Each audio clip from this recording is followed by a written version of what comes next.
I'm scared to death to go home. I don't want to be in the situation to have to go home and say to my daughter, Daddy's not going to be living here anymore. Me and my wife had a big fight, which we still haven't resolved. I spoke to my daughter as well. My daughter's 5.5 years old. She said, oh, miss you, Daddy. I said, oh, miss you too, darling. Really love you. And then said, can I speak to Mummy? I said, oh, miss you. She goes, oh. I said, you miss me? I've been really busy. I want to be with my wife. I love my wife. But we don't have that many things in common. We've got a lot of different things that we value and that we're interested in. What's going to happen when you go there? Have to make a decision? What's changed? I'm working even harder than I'm doing, really early mornings to late nights. I've got outside interests as well, which she doesn't like. What are your outside interests? I play in a band. But you could be there because you could give up the band. Yeah. And she'd like you to do that? Yeah. What instrument do you play? Guitar. Tell me what it feels like when you play the guitar. Look at that. What did you just think? It's astonishing. Yeah, it's astonishing. That's a great word. It's like being a god. It's like being a god. Yeah. And when you go home with your wife, how significant do you feel? What do you think the chances of him giving up the band are? No. No way. No way. He'll give her up before he'll give up the band. We had a fight about that about a year ago. It was a case of you will do something about this or else. And we came to a compromise. And what was that compromise? That I would only play, 3 times a month, something like that. I see. She's saying, here's something that makes him feel like a god, and the maximum you can be godlike is 3 times a month. And here's what I want from you. By the way, I love you. But she wouldn't see it that way, I'm sure, because what she's saying is you're not here with your family, you're not here with me, you're not here with your kids, you're not here with whatever. She has a different perspective, fairly. But I want you to see his window on the world first. Do you love your wife? Yes. Why'd you pause? I'm questioning it. Yeah. The reason he's questioning it is because he's not fulfilled there. So if I'm not fulfilled, how could I love her? And if she doesn't want me to be completely fulfilled, how can I love her? And even if I love her, I don't want to believe I love her because then I'm trapped. How far off am I? Bang on. Well, if I asked your wife, what's her name? Andrea. If I asked Andrea, score Neil for me, how significant does he make you feel? Let's do that. I want to switch hats. You're in her body right now. Mm-hmm. And I'm asking you, Andrea, tell me about Neil over there. How significant does he make you feel, 0 to 10? When he leaves, never comes home, makes the band more important than you are. He knows how you hate that rock music and he wants to go play it anyway. Maybe a 3. 3. Does he love you? Yes. He does. How loved do you feel, though, these days, 0 to 10 by him? 3. 3. And how certain are you that he's going to stay and love you? 8 or 9. 8 or 9. How certain do you feel, though, in moments about that? I think an 8. You're thinking as yourself right now. How many ladies agree with me? Raise your hand. This is where you're deluded.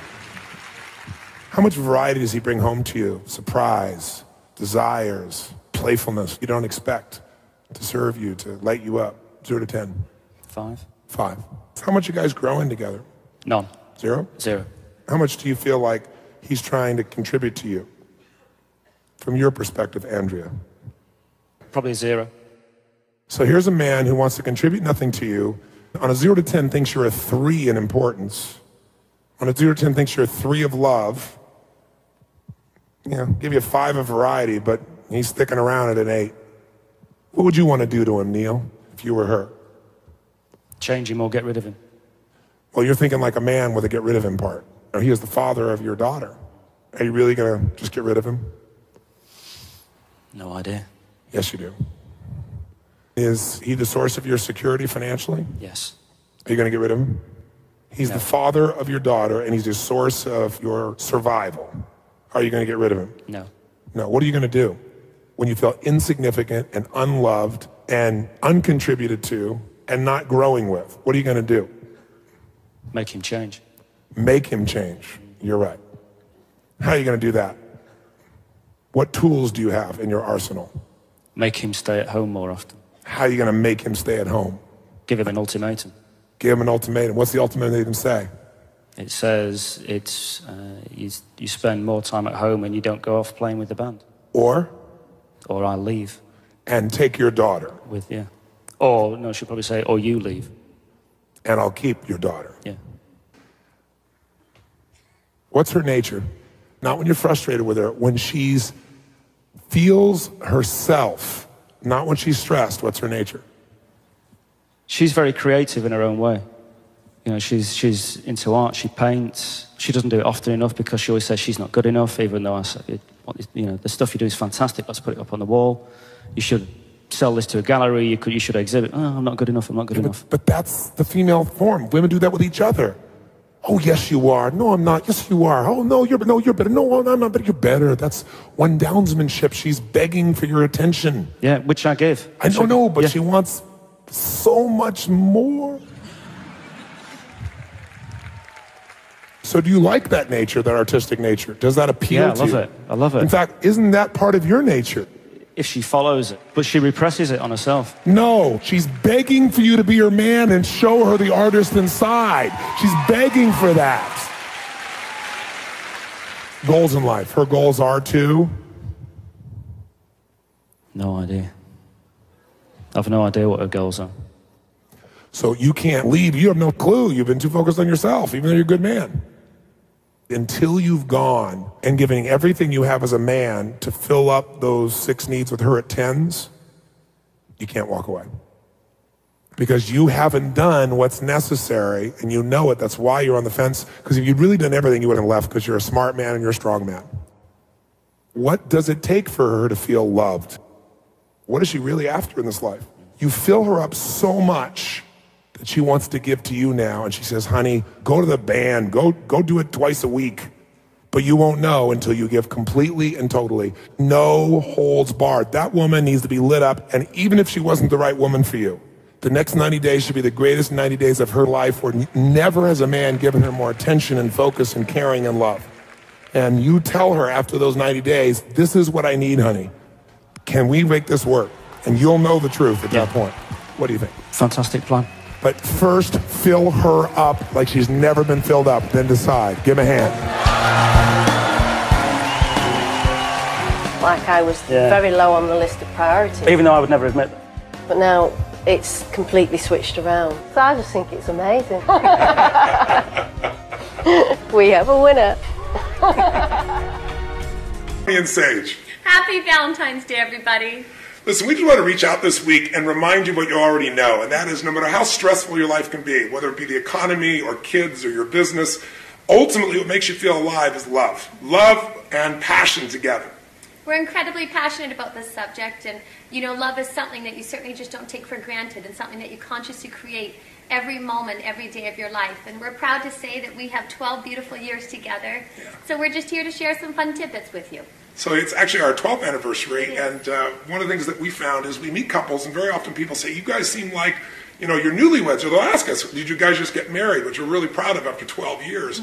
But it's not a matter of time that makes that difference. If you're single, one of the reasons that people find themselves in a relationship that they're unhappy with is they're filtering today's relationship through the past. And one of the things that we've done for anybody we're going to help is get you to clear the decks of the past and step into who you're with right here and right now. That can start to create a difference. Because in the beginning of a relationship, what were you willing to do for that person? Anything, right? Anything, whatever it takes. Now after a few months or a few weeks or a few years, all of a sudden you're saying, you know, would you take out the trash? And in the beginning you're like, whatever you want, the trash, I'm happy to do it for you. Now it's like, you know, what do I look like, your janitor? So learning how to be able to create that aliveness again and not filter your partner through an old story is one of the most important things you can do to have a passionate relationship. It's true, in that, you know, the love and the passion, that intimacy happens in this moment. And this moment that's transpiring right now is the only thing that's real. So giving your partner the gift of living in today and living in this moment and creating something that's magical and beautiful from this place, there's no greater gift. I also think that if you think about it in the very beginning of a relationship, the very things you're most attracted to, very often when the relationship goes bad, you reject the things that you loved. You know, in the beginning you may have been very, you know, enticed by this person because they seem very mysterious and quiet, and now you're pissed off that they're quiet all the time. Or in the beginning you thought, wow, I love them because they had so much energy and passion, they just took over the room, and now you're like, why do they have to talk all the damn time? You know, don't they ever shut up? But one of the things that happens in relationships is if we don't realize that what we're attracted to in the other person that we think is so different than us is just another part of ourselves that we're not actively utilizing. And if you don't use your partner to trigger that awakening inside yourself, eventually you resent them because you resent that a part of yourself is being shut down. And I think you both have, certainly when we first met, there's little crazy pieces that drive each other crazy, but to shift those to actually appreciations. And one of the gifts we certainly give each other is rather than having that irritation, to actually be humored and to be playful about it. So it just breaks the pattern and creates, just brings an aliveness and a playfulness to the relationship. I like the fact that my wife needs to have, 9 hours of sleep and eat about every 15 minutes. It doesn't the fact bother me that my anymore. husband only needs actually 4, and I beg him to go to bed at night. After 12 years, that's still something that transpires in our daily life of our relationship, me begging for sleep and food. Yes, I know. But anyway, here's our point. If you want to have an extraordinary relationship, it really requires you to get outside of yourself. We all know that. When you really fall in love with somebody, it is really about what can I do for you versus what are you doing for me. The end of a relationship is when you're evaluating what they have done versus what you've done. If you've got a scorecard, you're on your way out. And that doesn't mean it can't be turned around. The heavy of relationship can be eliminated when you step into that mode of giving. And interestingly enough, when people are attracted to each other, though, you don't have these problems. Because when people have that sense of attraction, that energy, that sensuality, that sexuality, what happens is you have filters. You laugh about things that you'd be upset about before. So all the research that we found in our own lives and literally the hundreds of thousands of couples we work with is we can tell you all these things we're talking about, but ultimately you need more passion. Because lots of couples actually have love, but they don't have the level of passion they want, and there's an emptiness, there's a missing energy in their life. And so for us, the secret is really to unleash that again. And so part of what we did on our 7th anniversary is we put together a program called the Ultimate Relationship Program, humbly titled, of course. But it really is the best of what we've learned working with hundreds of thousands of couples, literally, and taking couples from the place of the end to turning them around. Taking people that could never find the right relationship, that are single, saying, and all the good ones are gone, and showing them what was going on inside themselves, that when they change that, they're able to immediately get the relationship that they really want by becoming the kind of person that they're looking to attract in their life. Anyway, we created it. It's done on 8 DVD videos and 8 audios. And you can listen to one a week for 8 weeks, or you can listen to one a day, literally for 8 days if you're an immersion person like us. And we think you'll find it fun because it isn't just us talking and sharing with you what to do step by step to either create the relationship you want or revitalize a relationship. But it's really about love and passion and the little triggers that change it all. So I know sometimes it's like, will it really be valuable for me? So during Valentine's Day, we're doing a little special where you can try it risk-free for $15 for 30 days, literally $15. Listen to it, watch the whole thing, and if you don't like it, send it back. But we know it'll be life-changing for you because whether you're married or single, you're going to see real people in real life we're working with and watch the changes and then see what they're like a year later, 2 years later when we follow up to show the differences. So we're really proud of the program, and it seems like the ultimate Valentine's gift you could give yourself or somebody that you really love. But along the subject, though, in the next few days, we'll send you a few videos that we've done over the last few years with some triggers and some tools, just our little gift to you, whether you do this or not. But we hope you'll look at relationship as something you want to master, not just dabble in. It doesn't just come naturally. Great relationships don't interrupt you. They've got to be pursued. They've got to be created. They've got to be protected. And you've got to keep that passionate part alive. And for those of you that are worried about the economy, which many people are, an interesting study came out from the National Bureau of Economic Research, and they found out by a 2-year study throughout North America, people of all kinds of belief systems and backgrounds, that couples that were having regular sex, to them that was twice a week, that was the equivalent of a $100,000 increase in income in terms of happiness. Literally, couples that were stressed out, if they just increased their sex life, couples that went from once a month having sex to once a week having sex, it was the equivalent of $50,000 of additional income. So if you can't change your income real quick, you could do this a lot quicker. You could have the energy there real quicker. And then there's the health benefits. There's so many health benefits. It was fun when we were exploring this, actually. There's one through CNN that they just did a recent study. And actually, having sex up to twice a week, it's equivalent of burning, ladies, 50 calories. And over a month's period of time, that's like a 7-mile run. It's 3 times a week. 3 times a week, yes, 3 times a week. Of course, the guy's going to point that out. But it's the equivalent of 7 miles of running. Which is just extraordinary. So I don't know how many of you would rather, I don't know about me, but I'd certainly rather a pair of running shoes. So it also increases your immunity, your active target cells in the body up to 30%. So there's just so many, health benefits and gifts, never mind creating the intimacy and playfulness in a relationship. For men, you have a 50% less chance of having a heart attack if you're having sex regularly twice a week. That's amazing. And by the way, this doesn't work the same for yourself. For those of you who are thinking creatively, and I don't want the complexity of a relationship, because there's the bond of love and passion. So most guys don't need any encouragement on this area. I think that somebody once said that women need a reason to have sex, men just need a place. And also the gift of Valentine's Day, if you think about it, it's a day when, you put your focus on your lover and, you're romantic, and the thoughtful notes and the kindness and the intimacy or the lighting of candles or going for dinner. All that love doesn't just happen, and it's created by the magic of that awareness and giving each other that gift on a daily basis rather than just one day a year. Our hope for you is that you take this gift and you can implement even a few of these distinctions, that you can create that aliveness and that connectedness and have a loving life, or in love life for a lifetime after 12 years for us, and many of you I know that are on this path, whether it's just in the beginning or after 40 years. Love can be given and ignited in a moment, and same with passion. Happy Valentine's Day. Hope we haven't overwhelmed you. We're just talking. Sorry. As you can see, this is off the script. This is how we operate. This is how we roll. It is indeed. Love to you. Wishing you the greatest blessings in your life. Happy Valentine's Day. Happy Valentine's Day. Take care. Bye-bye. Bye-bye.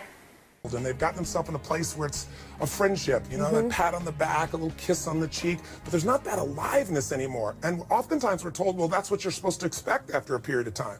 Because it isn't about time, it's about triggers and knowing those really are. And the other thing we just want you to know is this is really about how to be happy. Because, so many people in life have these dreams and goals, and then they get them and they're unhappy. And when you travel around the world, here's what you find. I don't care what background people have, what their religious belief is, what level of success or challenge they have in their life. People want happiness. They want joy. They want to feel good about their life. They want a sense of meaning, that there's love and passion there, that maybe there's something in your life that you've done that has made a difference for someone you love. Nothing feels greater than that. And also knowing someone loves you so much, they're so passionate for you, that your life has a different level of meaning. But as important as this area is, for most people, this is the area they master the least. Most of us run to work, or we run to business, or shaping our bodies or our kids because it's safer and we have control. But this is an area that if you take charge of yourself, and if you understand the dynamics of men and women in relationship, you can make changes in minutes that maybe you've tried to make for years and really not been able to experience. Our goal is to give you the resources to take whatever you've been talking about, whatever you've been dreaming about, or as great as your relationship is, to the next level, where love and passion is a daily experience. So we thank you, and we're going to begin this process. Thank you for joining us. Maybe one day we'll meet you personally at a program, but until then, God bless. Just stay on the line, and pretty soon you'll meet Jen and Paul, and you'll see what it's like to be able to come back from the edge. God bless, and we'll look forward to meeting you soon. Live with passion and love. And love.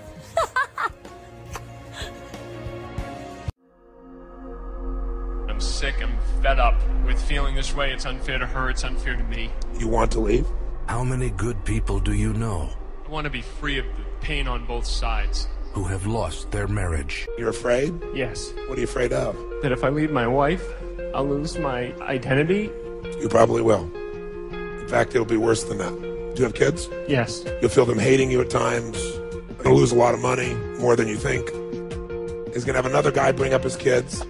This is my wife. Paul buries himself in his work. Jennifer has such great love for her children, her sister, and her family that Paul feels 5th, 6th, or 7th place. How much love do you feel from your family? 0 to 10. 10. You're talking about your father? No, I lost my father a year ago this week. More uncertainty, huh? You were his little baby girl. Definitely. What did he say about you? That I was perfect. That bastard told her he was perfect. The only person that made me feel really great was my dad. Now she's wondering why she's losing her husband and having to get all her love from her kids and her family. All he knows is he's not your father, he's not your sister, now he's not the kids. I am no man, I live in reaction, I'm not enough. He doesn't feel enough with you. So I'm sorry to hear about your father's passing. Thank you. But your father needed to pass at some point so you could have a man. He can never be your man with your father alive. He has a chance now. I'll tell you how to be a man. You put your fear on the shelf and love this woman with every ounce of your soul. This is the first time that we've actually gotten to the gut of what our issues are. You've gone to where certain love was, so you had to settle for a love that wasn't passionate. You also just started leaning against him. Can you feel that? Yes. I wonder what that's about. Sometimes the one you're looking for is the one already standing next to you. It just makes me melt, you know, like I feel like I'm number one.